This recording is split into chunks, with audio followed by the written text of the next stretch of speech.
Okay, so today we're going to talk about eugenics. So the definition of eugenics is the science of using controlled selective breeding to improve hereditary qualities of the human race. There's two different types. You have positive and you have negative eugenics.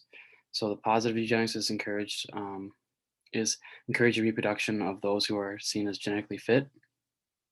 Negative eugenics is aimed to prevent those who were deemed physically or mentally or morally unfit.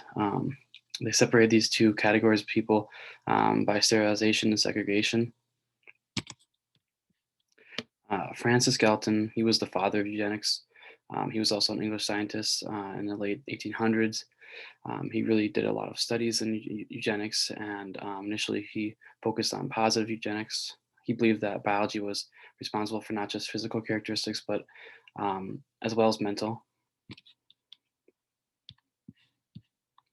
A little bit of background or history of eugenics. It was very popular in America in the early 1900s, around 1940s, roughly. If you've ever heard of eugenics before, it's probably because of World War II. It was used widely in Nazi Germany when Hitler was trying to create a superior Aryan race, excuse me. And after that, it lost, momentum, and people kind of frowned upon that term and frowned upon what it stood for at that time in history. Um, but as medical technology advanced, new discoveries and advances with eugenics surfaced, and it started to kind of come back up in our society again. So eugenics today is better known as human genetic engineering. It changes or removes genes to prevent disease, cure disease, or improve your body in some significant way. The potential health benefits of this human gene therapy are, very positive um, since many devastating or life-threatening illnesses could be cured by using this technology. So, conclusion from all of this, I believe that this technology could be, positive in our world.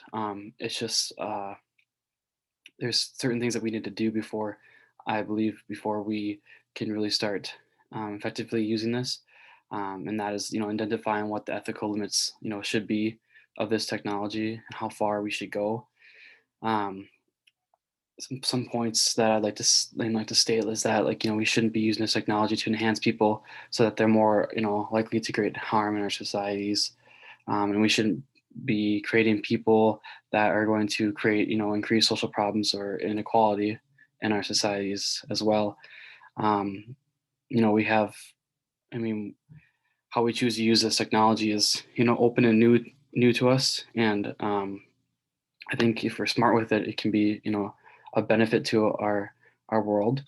Um, for me, I think that we can, we can use this technology to reduce inequality in our societies, and, to change the prospects of, survival and flourishing, um, over the long term, for our human species, excuse me, um, and the challenges to use this, the challenges to use values to form policy, and so just kind of figuring out, ethical and moral limits and what we really should do, and trying to come to an agreement on that, which could be, very controversial and very, very difficult.